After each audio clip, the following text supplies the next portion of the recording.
Yogesh sir, जिस तरीके से बिहार की घटना हुई है, नीतीश कुमार अब सीएम नहीं रहेंगे तो सीएम कौन बनेगा? वो लालू यादव के यहाँ मिलने जाते हैं, बहुत सारे ऐसे कैंडिडेट हैं जिनके नाम उभर कर आ रहे हैं, बहुत सारी कवायद हो रही है। आखिर किस रूप में आप इसे देख रहे हैं? देखिए, मैं जो राजनीति समझ पाता हूँ और मैंने जो राजनीति को पिछले अपने पत्रकारिता के 30-35 सालों में देखा समझा है जी। और जो मैं भारतीय जनता पार्टी को समझ पाया हूँ, मेरे लिए नीतीश कुमार का इतनी जल्दी जाना बिल्कुल सरप्राइज है, एक बहुत बड़ा आश्चर्य है। मैं ये तो सोच रहा था कि 5-6 महीने के अंदर भारतीय जनता पार्टी ऐसा करेगी कि उसकी सरकार बिहार में हो, क्योंकि जो रिजल्ट आए थे उस समय, उस रिजल्ट में नीतीश कुमार लालू के साथ भी खड़े होकर कुछ नहीं कर सकते हैं और नीतीश कुमार के अपने सारे के सारे सांसद चले जाएं तो भी केंद्र की सरकार का बालबाका नहीं हो सकता है। यानी भारतीय जनता पार्टी ने बहुत तकनीकी ढंग से, अपने रणनीतिक ढंग से नीतीश कुमार को डिफेक्टो के एक सिचुएशन में लाके खड़ा कर दिया। वो चीफ मिनिस्टर है, तो मुझे लगता था कि 5-7 महीने लगेंगे, लेकिन बहुत जल्दी हो गया। फिर भी अब देखिए, पहली चीज तो आपने सवाल किया कि कौन होगा। भारतीय जनता पार्टी के बारे में यह कह पाना कौन होगा बहुत मुश्किल है। भारतीय जनता पार्टी के राष्ट्रीय अध्यक्ष के बारे में कोई अनुमान नहीं लगा सकता था। राजस्थान में मुख्यमंत्री एक ऐसा आदमी बनेगा, यह शायद पर्यवेक्षकों को भी उसी समय पता चला हो। मध्य प्रदेश में मुख्यमंत्री का बनना, तो ये कह पाना कौन बनेगा, पर जो अभी समीकरण दिख रहे हैं उसमें ये कहा जा सकता है कि नीतीश कुमार को डिस्प्लेस करने के बाद बिहार में भारतीय जनता पार्टी को ओबीसी पॉलिटिक्स को कंटिन्यू करना पड़ेगा या दलित पॉलिटिक्स को थोड़ा ऊपर लाना होगा और ओबीसी पॉलिटिक्स को कम चीफ मिनिस्टर बनाना होगा। क्यों? क्योंकि अगर ओबीसी पॉलिटिक्स को आप नहीं प्रमोट करेंगे वहाँ, तो बिहार एक लौता ऐसा स्टेट है जहाँ फॉरवर्ड क्लास बहुत कम है। 12-13-14% में निकला है तो बड़ी बात है। अच्छा, ओबीसी में एक बड़ा क्लास जो है यादव, वो आपके साथ नहीं आ सकता है, फिलहाल तो नहीं आ रहा है। तो ऐसे में किसी न किसी ओबीसी, यानी जैसे अगले इन्होंने किया था, क्या कहते हैं, नीतीश कुमार ने महादलित महागठ वो क्या किया इन्होंने बताया कि ओबीसी का भी एक बड़ा नया अलग अति पिछड़ा बना दिया, पिछड़ा और अति पिछड़ा बना दिया। तो इस सेगमेंट से कोई आदमी को लाना पड़ेगा। अब सवाल उठता कि इस सेगमेंट से आदमी लाने के बाद क्या उसकी लोकप्रियता नीतीश कुमार की लोकप्रियता की तरह या कामकाज की तरह होगा? ये महत्वपूर्ण सवाल है। नीतीश कुमार के बारे में जब चुनाव के दौरान ये बात आई कि नीतीश कुमार को केंद्र में मंत्री बनाया जाएगा, तो ऐसी स्थिति में बिहार में भारतीय जनता पार्टी को सरकार, यानी चुनावी नतीजे साफ नहीं दिख रहे थे कि उनके पक्ष होंगे। फिर उन्होंने स्टैंड बदला और स्टैंड बदल करके उन्होंने बाकायदे नीतीश कुमार को ही मुख्यमंत्री बनाने का फैसला किया। अब ये सवाल उठता है कि जो आता है उसमें और नीतीश कुमार की तुलना होगी। नीतीश कुमार का एक बड़ा लंबा कैरियर, कोई उनके ऊपर डॉट नहीं है, किसी तरह का आरोप नहीं है, और इतने लंबे कैरियर में शायद नीतीश कुमार उन गिने चुने नेताओं में है जिन पर कोई डॉट नहीं है। तो अब जो आदमी आएगा उसे देखने की जरूरत है, पहली चीज। दूसरा, आखिर आप नीतीश कुमार को देख क्या देंगे? जो उनको मिल चुका उससे ज्यादा क्या देंगे? तीसरा, क्या नीतीश कुमार जो पाएंगे उससे संतुष्ट होंगे?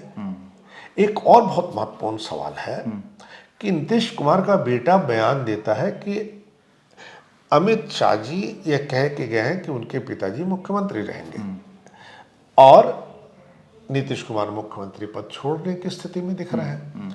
तो सवाल है कि ये क्या नीतीश कुमार की कंसेंट से है? ये भी सही कि नीतीश कुमार को स्मृति लोप जैसी स्थिति दिखती है, कई बार वो अपने को नियंत्रित भी करते हैं, कई बार एक्सपोज भी हो जाते हैं, पर ऐसा भी नहीं है कि वो पूरी की चीजें भूल जाते हों। तो अब सवाल है कि अगर भारतीय जनता पार्टी उनके बेटे की महत्वाकांक्षाएं जागृत करती है, तो आखिर नीतीश कुमार के बेटे की महत्वाकांक्षाएं क्या पिता के इस उत्सर्ग को पचा पाएंगी? क्या इसे पिता का उत्सर्ग मानेंगे या पिता का के खिलाफ हुई कोई कॉन्स्पिरेसी स्वीकार करेंगे? क्या नीतीश कुमार का बेटा नीतीश कुमार की तरह लोकप्रिय अपने समाज में भी हो पाएगा, नहीं हो पाएगा? क्योंकि अभी तक तो पॉलिटिक्स से बहुत दूर है। तो बड़े इक्वेशंस हैं और इन इक्वेशंस के बारे में अभी कुछ कहना मुश्किल होगा। जब कोई नाम उभर के आएगा तब चीज़ें मोटे तौर पर साफ हो पाएंगी कि आखिर क्या होगा, कैसे होगा, बिहार किधर जाएगा, क्या बिहार फिर जंगल राज की तरफ तो नहीं जाएगा? क्या बिहार जंगल राज से मुक्ति के रास्ते को और तेज गति से आगे बढ़ा पाएगा? क्या बिहार विकास की गंगा को और तेज कर पाएगा? तो ऐसे बड़े सवाल हैं, और इन सवालों के बीच से जब तक कोई नया नाम नहीं आता तब तक किसी हाल को तलाश पाना मुझे लगता बहुत मुश्किल। सम्राट चौधरी का क्या होगा? देखिए, जो नोन नाम है, ये नोन नाम कभी भी भारतीय जनता पार्टी में कोई महत्वपूर्ण चीज नहीं पा पाए। आप 2 बार के राष्ट्रपति देखिए, उपराष्ट्रपति देखिए, आप ऐसे ही पार्टी के अध्यक्ष देख लीजिए, ऐसे ही मुख्यमंत्रियों को देख लीजिए, तो कोई नोन नाम, सिर्फ महाराष्ट्र में मुख्यमंत्री वही बने जो लोगों ने एक अनुमान लगाया था, ठीक है, बाकी कहीं नहीं बना। तो कैसे मान लिया जाए कि सम्राट चौधरी हो जाएंगे? सम्राट चौधरी के खिलाफ तमाम तरह के केसेस भी हैं, और हमेशा यह ध्यान रखिए कि भारतीय जनता पार्टी का मुख्यमंत्री हमेशा वो होगा, हालांकि उत्तर प्रदेश में ये भी मानदंड टूटा है, जो संघ का कार्यकर्ता रहा हो, जो भारतीय जनता पार्टी का मूल आदमी रहा हो। तो ऐसा आदमी तलाशिए बिहार में जो सबसे नीचे हो, और मुझे तो लगता है कि भारतीय जनता पार्टी सिर्फ अपने मुख्यमंत्री तलाशने में अंत्योदय सिद्धांत का पालन करती है, नीचे से उठाती, दीनदयाल उपाध्याय के अंत्योदय का पालन वो मुख्यमंत्री के करती है। और पार्टी के राष्ट्रीय अध्यक्ष का भी हो गया, सब जगह वो अपने नेता के तलाशने में अंत्योदय सिद्धांत का पूरी तरह पालन करती है। मैं ये तो समझ पाया हूँ, ग्रास रूट का जो लीडर होगा, जमीनी होगा, नहीं, जो अंतिम जगह पे होगा, जो अंतिम आदमी होगा, उसी को उठाएगी वो। दीनदयाल के उपाध्याय का फार्मूला वहीं लागू होता है। तो ये जो बिहार में बड़े नाम दिख रहे हैं वो मुझे नहीं लगता। अच्छा, लालू यादव से मिलने का, राबड़ी देवी से मिलने का क्या औचित्य रहा नीतीश जी का? कोई गुगली, कोई चक्कर? देखिए, नीतीश जी कोई भी गुगली चलाए, जो नतीजे हैं ना वो उनको कहीं चलने देने को मजबूर नहीं। आज की तारीख में लालू यादव मदद ही कर दें, सरकार नीतीश नहीं बना सकते हैं।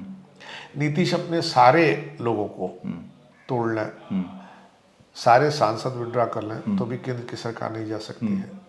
तो नीतीश कुमार एक बहुत चक्कर में फंस गए हैं, अब वो कुछ नहीं कर सकते हैं। अब उन्हें सिर्फ भारतीय जनता पार्टी का कहा मानना, और भारतीय जनता पार्टी ने जो लाइन खींची उसी पर आगे बढ़ने के अलावा कोई रास्ता उनका नहीं है।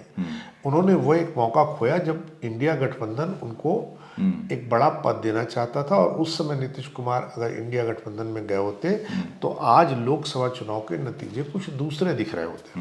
प्रधानमंत्री अखिलेश जी ने तो कहा कि हम प्रधानमंत्री नहीं, ये नहीं कह सकते कि प्रधानमंत्री, क्योंकि प्रधानमंत्री का पद अखिलेश जी ने और विपक्ष ने कहा कि वो प्रधानमंत्री कैंडिडेट हो सकते नहीं, अगर उन्हें प्रधानमंत्री कैंडिडेट बना दिया गया होता तो नहीं जाते एनडीए में। गुगली दे रहे थे, उन्हें नहीं बनाया गया, तो ऐसी स्थिति में उन्हें भी लगा कि वो बिहार तो सुरक्षित रख पाएंगे। तो बिहार, अच्छा, उनके सामने भी लोकसभा के तुरंत बाद विधानसभा के चुनाव थे, तो उनके सामने 2 विकल्प थे, या तो केंद्र में नेता बन जाए या बिहार सुरक्षित रखे। तो उन्होंने एक विकल्प को अपने पास कायम रखा, बिहार सुरक्षित कर लिया, मुख्यमंत्री बन गए। रहें जितना दिन रहें, न रहें वो अलग विषय है। अच्छा, आपको लगता है कि आरजेडी का कमजोर होना बीजेपी की बार्गेनिंग को बहुत बढ़ा दिया? नहीं तो आज विकल्प अगर आरजेडी मजबूत होती तो नीतीश कुमार पाला तो बदल सकते थे। हम लोग को संभावनाओं पर बहुत बातें नहीं करनी चाहिए, क्योंकि संभावनाओं पर, अटकलों पर जब हम लोग बातें करते हैं तो हम जनता को सही रास्ते पर ले जाने से भटकाते हैं जी। जब नतीजे आ गए लोकसभा विधानसभा के, सब कुछ हो गया, तो हम कहें क्यों इस बात बहस करें कि अगर ऐसा होता तो। मैं एक छोटा सा किस्सा सुनाऊं। मैं आउटलुक में था, तो सोनिया गांधी को पोस्ट ऑफ प्रॉफिट में रिजाइन करके चुनाव लड़ना था। चुनाव खत्म हो गया था, मतलब नॉमिनेशन खत्म हो गया था, विड्रॉल भी खत्म हो गया था। तो मैं एक पान की दुकान पे बात कर रहा था, तो उसने मुझे मैंने कहा यार मान लो सोनिया गांधी के सामने अरुण नेहरू होते तो क्या होता। तो उसने मुझे बड़ी अच्छी बात की कि भैया ये बताओ नॉमिनेशन हो गया, अब कहाँ हो गया? बोला विड्रॉल हो गया। बोला हो गया। अच्छा ये बताओ जब दोनों हो गया तो अरुण नेहरू कैसे होते मुझे समझा दो। तो हम लोग ये जो अटकलों वाली बातें करते हैं ना, ये बंद करना चाहिए, क्योंकि हमारा दायित्व तो हम समझ नहीं पा रहे हैं। पत्रकारिता में हमारा दायित्व तो बहुत बड़ा है, और ये समाज हमें बहुत सम्मान से देखता है। हमें इस अपनी बड़प्पन दायित्व के बड़े होने और समाज के सम्मान से देखने के लिए बहुत सी चीज़ें छोड़नी चाहिए। हम बिहार का चुनाव नतीजा आ गया है, निकट भविष्य चुनाव नहीं है, हम इस बात पर बहस करें कि ऐसा होता तो मुझे लगता है कि हम अपना भी समय बेकार कर रहे हैं और दर्शकों का भी अरुण कर रहे नेहरू हैं। के बारे में बोला उसने कहा कि भैया तो तब से पान लगाने वाला हाँ, तब से मैंने ऐसी बातें करना बंद कर दिया। मैं कभी भी संभावनाओं पर कोई बात नहीं। बोला भैया नामांकन। अच्छा, वो भी संभावनाएं जो खत्म हो चुकी हैं। जैसे एक उम्मीद होती चुनाव होता तो हम लोग इस पे बात करते कि अगर लालू यादव ये हो जाएगा, नीतीश कुमार आएंगे, ये हो जाएगा, सब कुछ खत्म हो गया। 4 साल के लिए, 4.5 साल के लिए पूरा दरवाजा लेकिन बंद। सवाल ये है कि अगर आज तक कभी हुआ नहीं, पहली बार ऐसा हुआ और पहली बार में ही नीतीश को गच्चा खाना पड़ा। पहला नहीं तो हुआ मतलब कभी भी सीटें इतनी आरजेडी की नहीं कम नहीं, हुई वो सब कि अगर पाला ना बदलना। देखिए होता क्या है कि हमेशा हमको, आपको, समाज को नेचुरल पनिशमेंट और नेचुरल जस्टिस के बारे में भी सोचना चाहिए। नीतीश कुमार जी ने जॉर्ज फर्नांडिस को गच्चा दिया, उन्होंने अटल बिहारी वाजपेयी जी को आगे पीछे किया, उन्होंने विश्वनाथ प्रताप सिंह को आगे पीछे किया, शरद यादव जी को आगे पीछे किया। मतलब आसपास कोई ऐसा नेता नहीं, लालू यादव को किया जिसको उन्होंने, नीतीश जी ने समय समय पर अपने हिसाब से चित न किया हो। तो भाई आप सबको चित करेंगे तो टाइम तो आपको भी चित करेगा ना। तो टाइम ने एक ऐसे सिचुएशन में ला के आपको खड़ा कर दिया कि आप भी चारों तरफ से चित हैं। मोदी जी को भी चित किया था, हाथ नहीं मिला रहे थे, पूरी बात हाँ, मोदी जी को किया था, बिल्कुल ठीक कर रहे हैं। तो अब मोदी जी का समय आया तो उन्होंने चित करके दिखा दिया कि भाई देखो ये है। तो राजनीति में या जीवन में भी ये बड़ा सामान्य सा बहुत मौलिक सिद्धांत है कि आप जो करते हैं वो आपके पास वापस आता है। हो सकता है आप हमारे लिए करें, हम ना करें, पर कहीं ना कहीं से वापस आता है। और नीतीश कुमार इस समय नेचुरल पनिशमेंट और नेचुरल जस्टिस प्रिंसिपल के शिकार हो गए हैं, उसकी जद में आ गए हैं। बहुत बहुत धन्यवाद सर।